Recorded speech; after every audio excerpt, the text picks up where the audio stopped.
मैं डॉक्टर रामपाल, बड़ी वैज्ञानिक एवं प्रधान कृषि विज्ञान केंद्र से। हम लोग कृषि विज्ञान केंद्र में एक गांव है जिसका नाम है तितरी। इस गांव को कोशिश कर रहे हैं कि यहाँ से कोई भी आदमी 10,000 तक की नौकरी के लिए बाहर ना जाए। और गांव का देखिए ज़मीन जो है ये लगभग 605 एकड़ हेक्टेयर ज़मीन है और जनसंख्या इसका 7,510 है। हम लोगों ने वहाँ गांव में देखा कि लगभग 2500 से ज़्यादा आदमी हर साल छोटी छोटी नौकरी के लिए ना दिल्ली, पंजाब, बम्बई जाता रहता है। तो इस गांव में कोशिश यही करा गया है कि खेती से आधारित जो छोटे छोटे उद्योग है उनको विकसित करा जाए और उनको उसी जगह पे काम दिया जाए जिससे बाहर ना जाना पड़े। इसमें हम लोगों ने सोचा है कि देखिए जैसे लिखा है ना प्राकृतिक खेती करने में ना बहुत श्रमिक की ज़रूरत पड़ता है। तो वो उसके खेत पे एक श्रमिक करेगा तो जो उसका खाद का खर्चा है वो उनके मजदूरी में चला जाएगा। दूसरा है कि आलू आधारित फसल प्रणाली।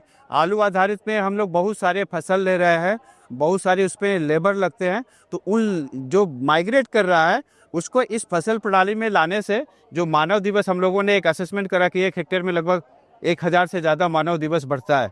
तो वो मानव दिवस इसमें लगेगा, उसको वहाँ से पैसा मिलेगा और लोगों को खाने के लिए अलग अलग चीज़ें बनेगा। उसके बाद यहाँ मोती की भी खेती होती है। तो मोती की खेती, मोती का प्रसंस्करण, श्री अन्न उत्पादन एवं प्रसंस्करण, मुर्गी पालन, ये 30+5 मतलब 30 वो मुर्गी रखेगा, 5 मुर्गा रखेगा बैकयार्ड में। अगर 30 मुर्गी और 5 मुर्गा रखेगा तो उसको बड़े आराम से ना महीने में 6,000-7,000 रुपया मिल जाएगा। यही सब बकरी वाला भी है, 10+1 मतलब 10 बकरी और 1 बकरा अगर इतना रखता है तो बड़े आराम से उसको महीने में 10,000 तक का पैसा मिल जाएगा।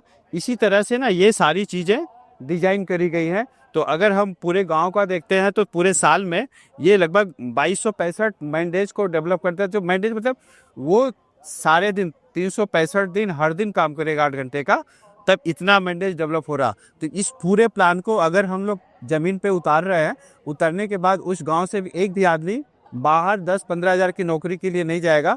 दूसरा, उस गांव में प्राकृतिक खेती होना शुरू हो गया तो एक तरफ से उसका सारी चीज़ें मिट्टी का भी संरक्षण होगा, ज़मीन का भी संरक्षण होगा, वहाँ के लोगों का भी संरक्षण होगा। तो इससे क्या होगा, ओवरऑल देश का डेवलपमेंट हो जाएगा।